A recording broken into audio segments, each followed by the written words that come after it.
Rohit sir, make me co-host.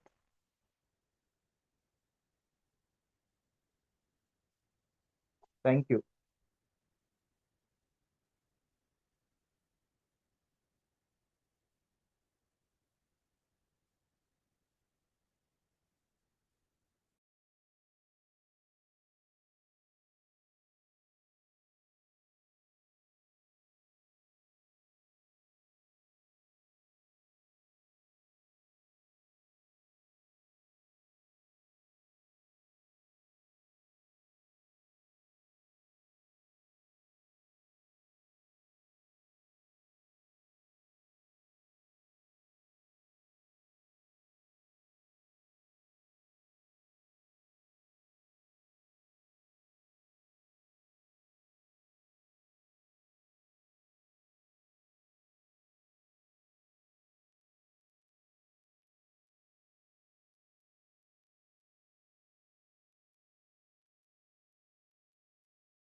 Good evening, everyone.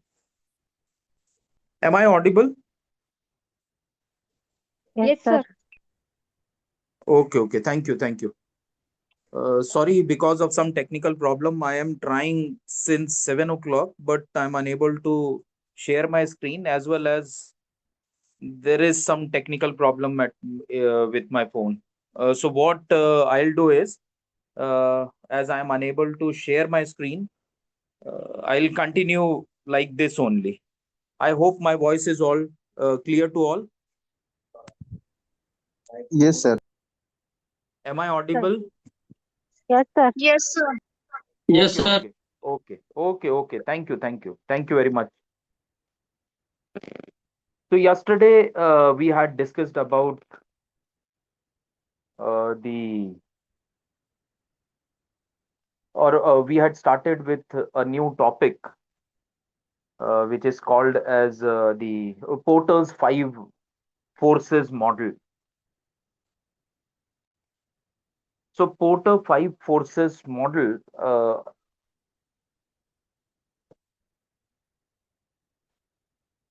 and before that, in yesterday's session we had completed the ETOP model. So under that we had discussed that how the external environment related to the four factors that we had discussed. The first one was economic factor, the second one was technological factor, third one was socio cultural factor, and the fourth one was legal or government factor. So these four factors in detail we had studied. We had also studied that how each and every factor plays a important role or plays a very say close impact, positive sometimes, sometimes negative, on the organization. That we had discussed in yesterday's session. Today we will be starting with a new topic, or the last one, the last model of strategic management, and that model is Porter's five forces. So ETOP was talking about four factors. Now this Porter's model talks about the five forces. Now, what these five forces are, please listen carefully one by one, because there is no screen visible to all. So please concentrate and try to bear with me. Tomorrow, definitely, I will try to resolve the technical problem so that we can continue smoothly in tomorrow's session. So the Porter's five forces model, first one is threat of new entrants. Second, threat of substitutes. Third, bargaining power of customers. Fourth, bargaining power of suppliers. And fifth one is competitive rivalry. So these are the five forces which has a very great impact on the organization. So one by one, we will be discussing these five forces and how they have a great impact on the growth or success of any organization. First one, threat of new entrant. So whenever one organization starts its business, maybe one organization has come up with a innovative idea, and that idea is that to with a machine or with a particular technology, the organization is trying to get water from air. There are such type of technologies available. Now, for example, this is the first company which is trying to convert air into water or sunlight into water. Now, when that organization will be the first organization, they can sell their product, they can earn much profit, because as that organization has come up with some innovative product, a very new product, no other organization is into that particular business, so they can sell that particular their product, their machines, at a higher price. But as and when new company or new entrants join in, or other organization also starts to starts the same business, at that particular time it becomes difficult for the original organization as well as the other organization to increase the price of their product or machines, because of competition. If no competition is there, the organization can increase the price of the machine, price of the product. But when competition is there, it becomes very difficult. We have seen when Tesla was the only player, at that particular time they can afford to raise the price of their car. Why? Because only that particular company is manufacturing electric cars. But as soon as the other companies all joined in and they also started manufacturing the electric cars, the competition got intense, and now it is not easier for Tesla to increase the price of the car as and when it thinks. Earlier it was, now it is not. And that is because of this factor, that is threat of new entrants. So whenever a organization enters into a business, they are having a threat back of mind that tomorrow or maybe day after tomorrow some other companies are going to enter in this market, and we will be having a tough competition from that particular company. And that is the threat of new entrants. Now how that threat, or how, just to check the severity of that particular threat, I'll give you an example. Now in India, if we talk about electric car manufacturers, there are say 4 5 or maybe 10 players, we can say. Some very known companies, some not so known companies. So the market in India of electric vehicle or electric cars is considered as having a great potential. Why? Because very few competitors are there. So the companies, the present electric car manufacturing companies, they are, because of less competition, they are having a freedom that they can increase the price of their cars. And as less number of competitors are there, it is easier for them, and the customers are having no other option but to purchase those cars, because less competition is there, not a very great competition or good competition. But if you check the severity of the this first factor or first force, that is threat of new entrants, then we need to study the electric car market of China. Now at present in China, as compared to India, there are more than 125 electric car companies. So we are having around 10, and they are having more than 125 electric car companies. And each and every company is competing with each other for a particular market share. And because of that, now last year during Diwali, there was a record sale of cars in India. But before Diwali, when a report was published related to sale of cars in India, it was considered as a very bad patch for the car manufacturers. Why? Because before Diwali, the car sales were lowest. At that particular time, the companies, just to increase the sale of their cars, they came up with various offers, various discounts, various freebies. Zero interest loans were sanctioned or less interest loans were sanctioned.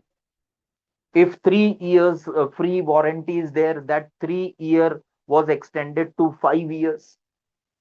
10,000 off was given, some cars 20,000 off, other cars 50,000 off. And this type of freebies were given. And the result was that during Diwali, the sale of car was the highest during 2025.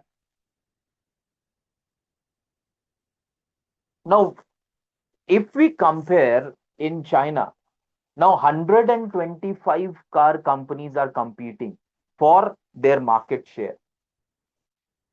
In India, we have seen freebies of 10,000, 20,000, or 50,000, but in the new year, in 2025, 2026 new year, in China, the competition was so intense, every company wanted to overcome the other company or overpower other companies. So one company came up, if one company is giving, say, 40% discount on the price, I'm talking about total price of the car. If the cost of the car, the selling cost of the car in China is, say, for example, if 10 lakh rupees, straight away they are reducing the price by 40%. Now the car is being sold in China for 6 lakh rupees. The other companies came up with 50% offers. Now, if that is the threat of new entrants, so BYD, Xiaomi, Zeekr, which are the main players of that particular in China, what they have decided is that no problem, we will be suffering loss for a shorter period, but we are going to remove the competition. And how they are trying to remove the competition? By giving such huge discount. They are at loss, but they want to remove the competition. Why they want to remove the competition? Because of this factor, that is threat of new entrants. That because of these new entrants, our growth is not as we had planned. Our profit has come down. So now these 3 4 Chinese companies, they have decided that they will be giving huge discount. The other small companies, they cannot afford to give such a huge discount. And the end result will be what? The end result will be that in the experts are saying that in next 2 to 3 years, in next 2 to 3 years, out of 125, around 100 car companies are going to close down their business because of tough competition. And this competition is because of this is called as threat of new entrants. Any company, any business you decide, then now there is no monopoly. Earlier it was that if you are manufacturing a particular product and only you are manufacturing, then you have a whole hold or a whole control, full control over the product, over its production, over its price, over its sale, over its marketing, over its advertisement, everything you have. Why? Because you are having a monopoly over that particular product. But gone are those days. Now there is no question of monopoly. Now, when the companies feel that okay, you have come up with a new product, your product is doing good, immediately they are going to launch their product similar on the similar lines. and you will be having a problem. And that Porter says that force is called as threat of new entrants. Now, how to minimize that threat of new entrant is what the Chinese giants, that is Xiaomi or BYD or Zeekr, what they are doing is that they are removing the competition. In India also, we have seen that before Geo, various telecom companies were there. There was BSNL, there was Tata Docomo was there, there was Telenor was there, then Idea was there, Unicorn was there, or many companies were there in telecom sector. Around, say, for example, 10 companies were there before Geo. Geo came in with a concept which none of the companies could have imagined, that for first 3 months we will be giving free to all. Now, as Geo or Reliance is a very huge company, they can afford to remove competition. They came up with this idea, and small companies like Telenor, like Unicorn, like Tata Docomo, or the other companies, they had to close down their businesses. And now in market we are seeing only three players are there, and not three also, you can say only two players are there. One is Airtel, the other one is Geo. So no competition. And the moment the business, they first removed the competition, they removed the threat of new entrants. No one can afford to provide services, to provide, say, calling facilities, message facilities, internet services free of cost for 3 months. They invested the money, and now they are getting the profits out of that investment. And now, whenever they feel, both the Airtel and the Geo, they are going hand in hand, and they, whenever they feel, they increase the packages, they increase the price. Earlier it was 99, then 199, then 299, and now it is increasing and increasing. And that is what Porter's five forces. First one is threat of new entrants. For strategic management, the organization has to keep in mind that whenever we are entering a new market, it is not that only we are going to be there. Very soon, whenever we will taste success, very soon, then other companies will join in. So, how we can control that threat of new entrants? By number of, say, it is not that only by providing free or by providing discounts, or there are other ways also to control competition. Other ways, like the best example is iPhone. Now, what iPhone has done is they keep on changing their technology. Why they keep on changing their technology? Again, the most important reason behind why they are changing their technology continuously is to remove that threat of new entrant. If they do not do so, what will happen? The other mobile manufacturing companies, they will start manufacturing the phones on those similar lines. Although the Chinese companies have started in, but still they have a hold over a particular market. A number of their features, that it is very secure, it is very safe, it is high performing, data is never leaked, or it is very difficult to say hack iPhone. All these features have made them stay in the market for more than 15 years. Otherwise, it would have been very difficult. So every company under strategic management, it believes that they have to think of that there is a threat of new entrants. So that is the threat of new entrants. Second is the threat of substitute. Now, threat of substitute, yesterday only I had given you example that Rolls Royce, which is manufactured original Rolls Royce, and exactly with the same features or maybe one or two more features is being manufactured in China, and the cost is say very less. The original one if cost 5 cr, the Chinese model will cost you 50 lakh or 60 lakhs. So that substitute again the companies have to keep in mind. You might have heard or everyone is aware of first copy, the concept of first copy. First copy is what?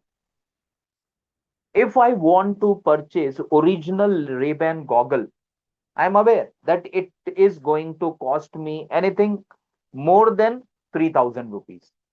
But if I go for purchasing first copy of Ray-Ban, it is going to cost me say 300 rupees or maybe 500 rupees only, and I will be getting that first copy of Ray-Ban.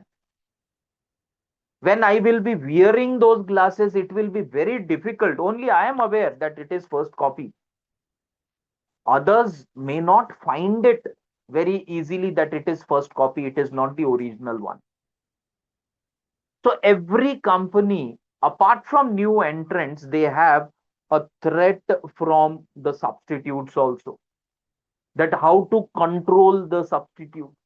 And that's the reason why the companies in their advertisement, in their products, they highlight that the features or the what you have to you should check to see that you are purchasing the original product, that where Ray-Ban is written, what is the font of written a Ray-Ban, or which color that Ray-Ban is written in original.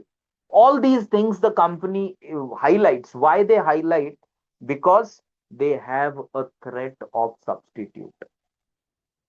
Again, that is a very genuine threat. Next one is bargaining power of customers.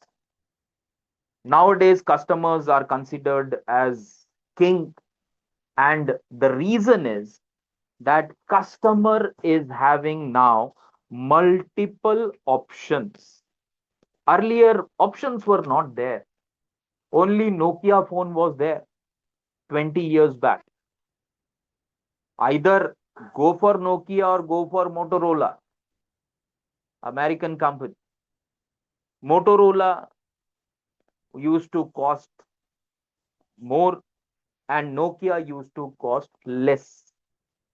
So most of the customer were after Nokia as no competition was there. As and when the company thought that they are losing profit or they are unable to achieve their set target, they used to increase the price of the phone. Now that was 20 years back. Can you imagine that same scenario can be implemented now also? Samsung, as and when it feels, or Xiaomi, as and when it feels, or Vivo, as and when it feels that we are losing profit, let's increase the price of our phone. Not possible. Why? Because of intense competition. And because of that, the customers are bargaining. And because number of options are open. Now, for example, I want when last year when I wanted to purchase a mobile phone, I had been to a shop.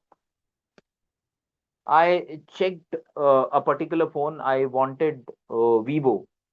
I checked the price. It was he said that he will be giving me.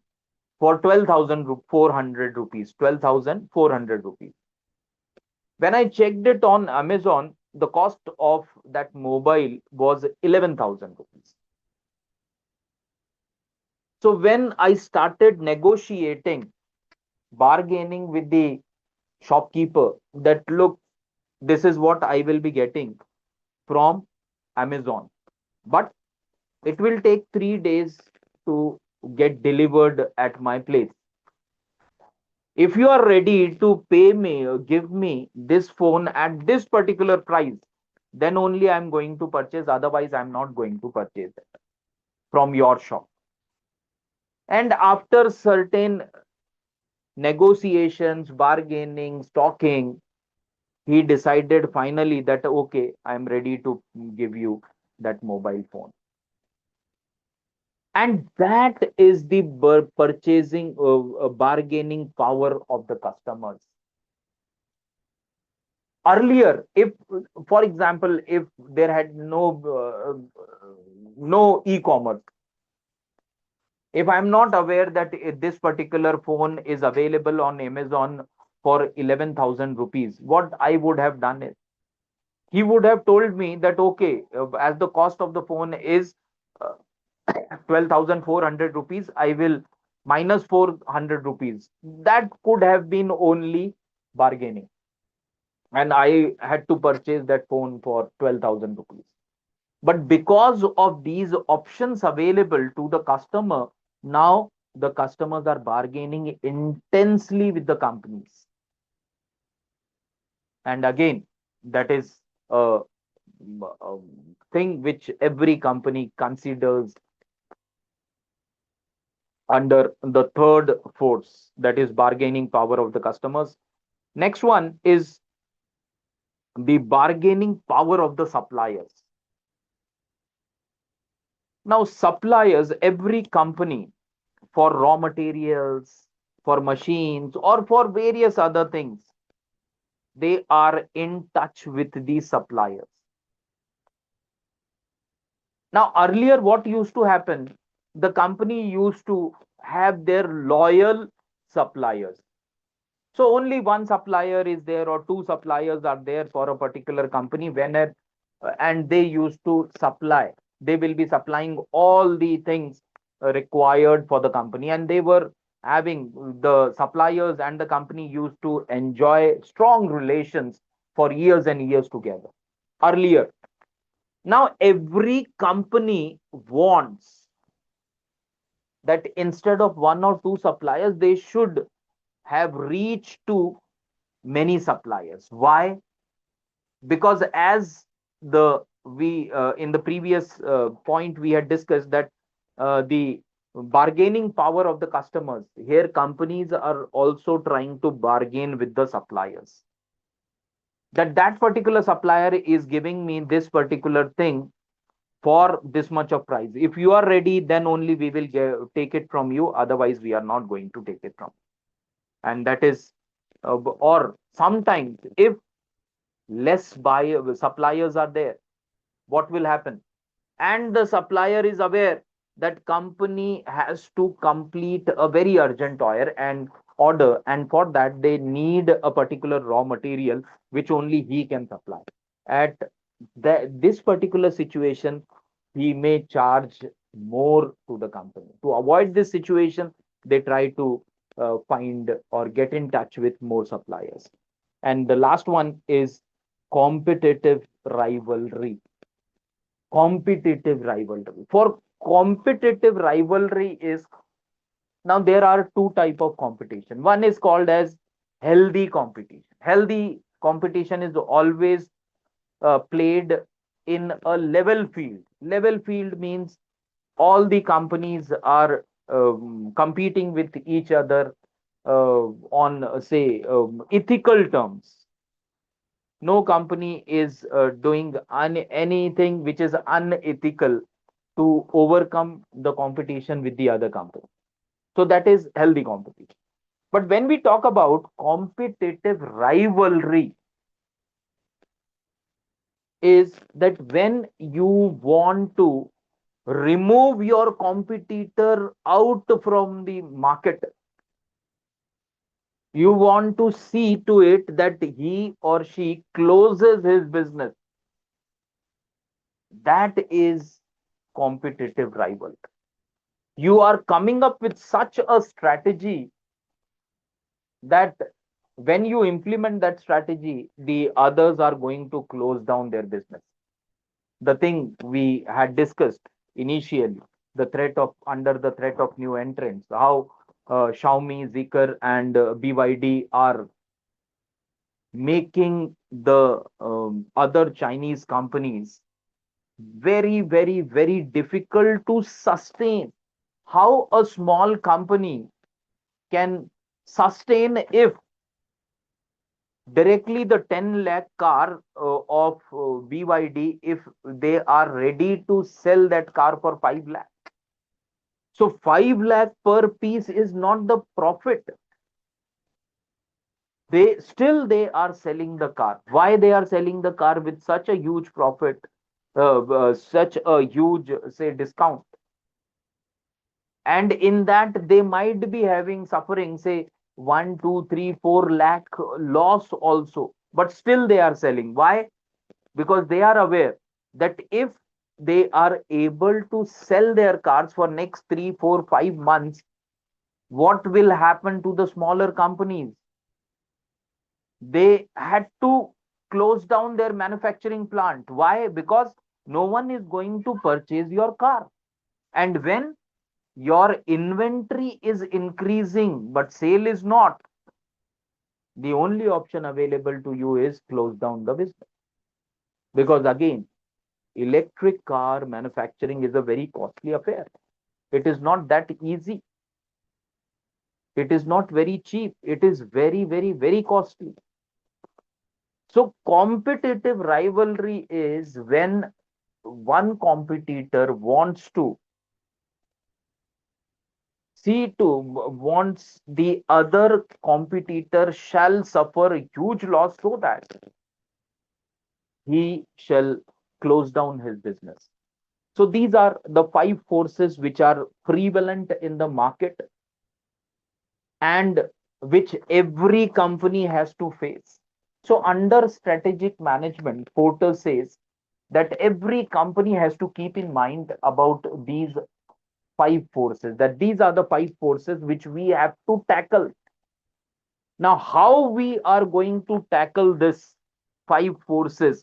For that, we have to come up with a strategy. Now, the strategy, how Geo came up with that particular strategy, how BYD and other main players are coming up with a strategy, how iPhone came up with a particular strategy to overcome these five forces. So that is the meaning of Porter's five forces. If you have not understood anything, please unmute yourself, or you can go ahead directly. Ask me question. Yes, anyone who has not understood anything, please go ahead. Okay, I hope that everything is clear to all. So that is related to our unit number one. Now we will move on to our unit number two. Now, unit number two is related to, so far, before that, before we move on to before unit number two, if you have any problem related to this or related to any topic which we have covered under unit number one, please unmute yourself and you can directly ask the question.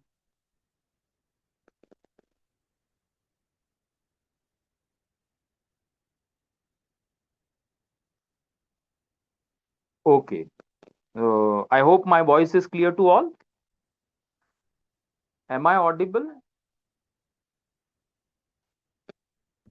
Yes, Yes, sir. sir. Okay, okay, thank you. So we will take up a very small topic, as only I think 10, 12 minutes are remaining. So we will take up a very small topic from unit number 2. And in tomorrow's session, we will talk about a new model or a new framework, which is also called as Vero framework. Now, V stands for value, R stands for rarity, I stands for immutability, and O stands for organization. So, how this Vero framework is implemented in the organization? It is again just like ETOP, how ETOP works, how the Porter five forces work in the market, or how Vero framework also works. That we will be discussing in tomorrow's session, but a very small concept called core competence that we are going to discuss in today's session. So, core competencies, core is the most, which is your basic competency or the most important competence. That is called as core. Competency is skill. Your the best skill, right? So, core competencies are essential skills and abilities that enable the individual or organization to succeed and maintain a competitive advantage. They include areas like problem solving, communication, and teamwork, forming the foundation of effective performance. That is called as core competencies. Core competencies, as I have already told you, that it is the very essential skills or the most important skills and abilities of the organization. They are called as core competency of that particular organization. If we talk about core competency of, say, Apple, iPhones, what is the core competency of iPhone? The core competency of iPhone, we can say that it provides a phone which is the best phone, which gives the best processor, which gives the best camera, which gives the best performance, which gives the best security, which gives the best privacy. So that is the core competencies of that particular company. Similarly, every company has some core competency and they try to work on that core competence. Now, if we talk about the companies, car companies in India, now we all are aware that still Maruti is the is having the highest market share. And one of the core competencies of Maruti cars is that they are cheaper in price as compared to the other brand.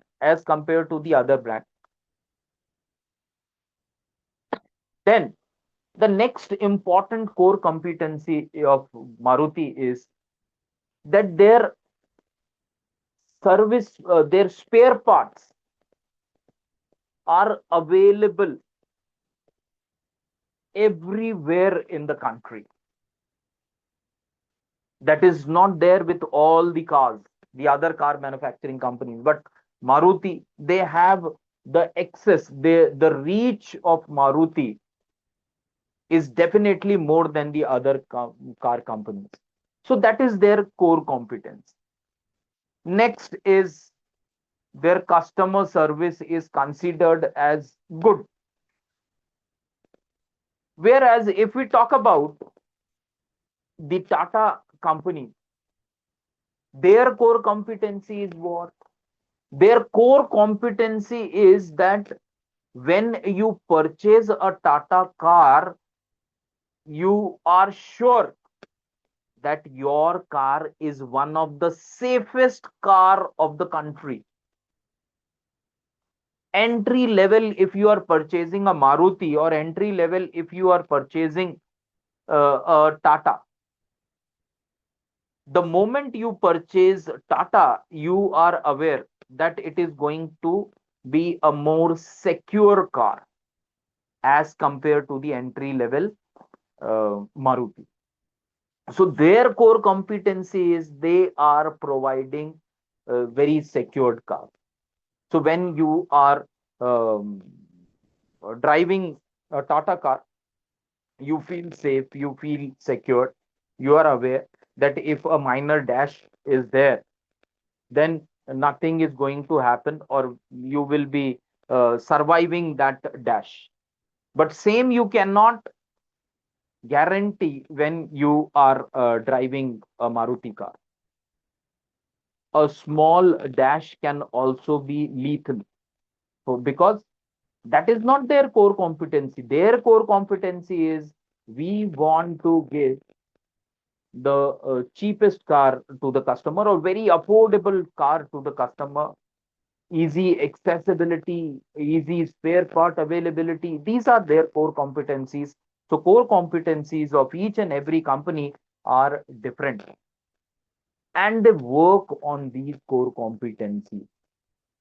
They try to enhance these core competencies to keep, which are going to keep them ahead of the competition. Why Maruti is so successful? One, that their cars are very affordable. Second, the accessibility of spare part plays a very important role. You purchase a car of Tata, and if you go to, say, the rural areas, and if your car is having some problem and you want to purchase some spare parts, it will be not very easy for you to find out or locate a, supplier who is a shop which is having that spare parts of Tata.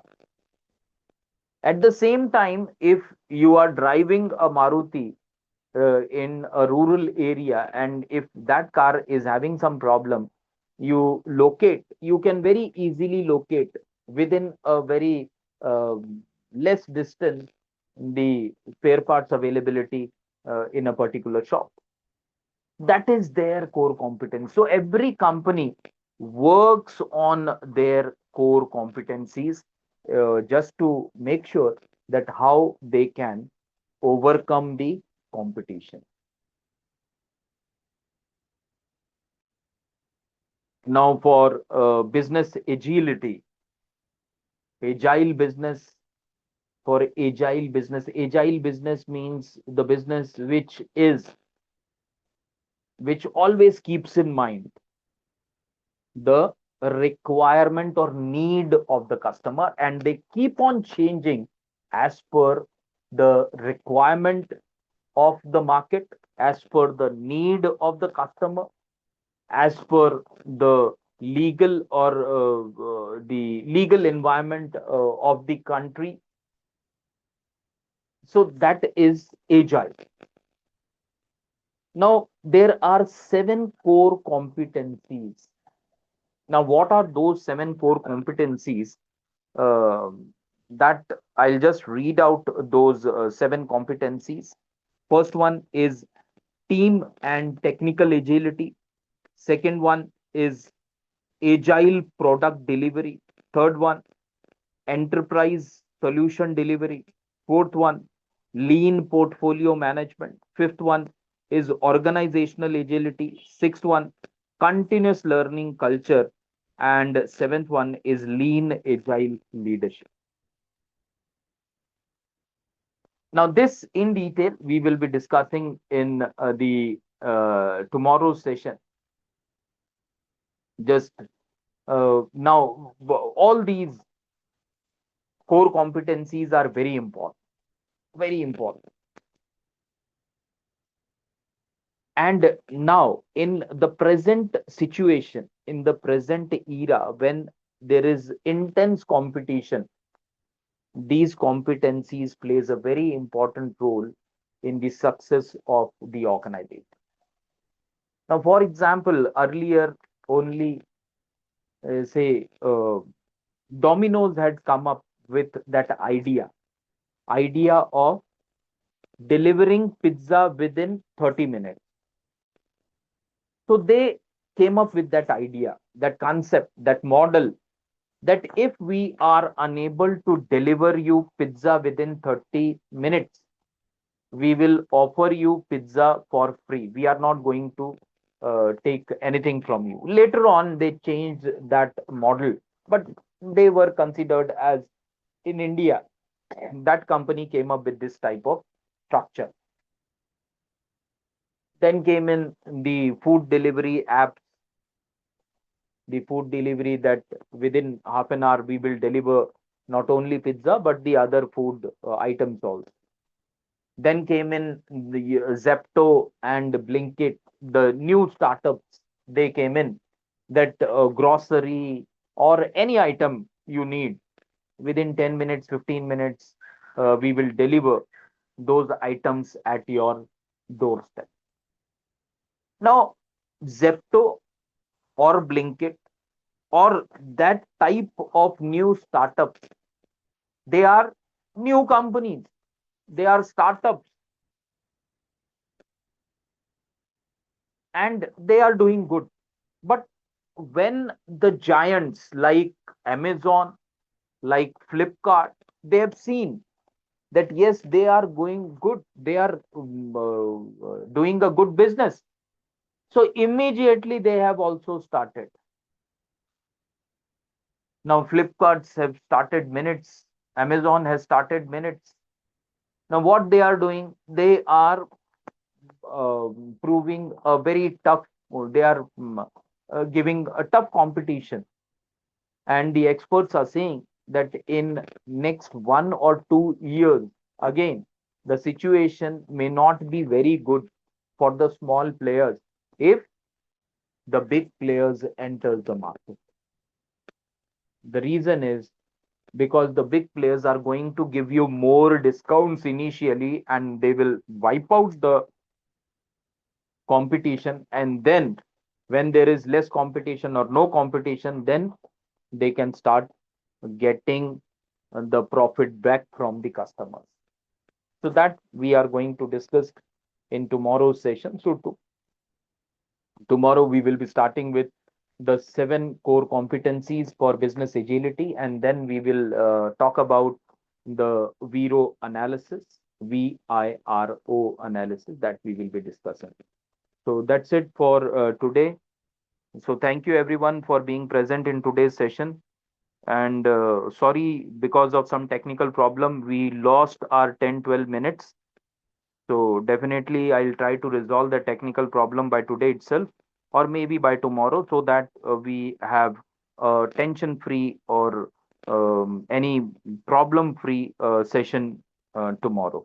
So tomorrow again we will be meeting at same time 7 p.m. So thank you everyone.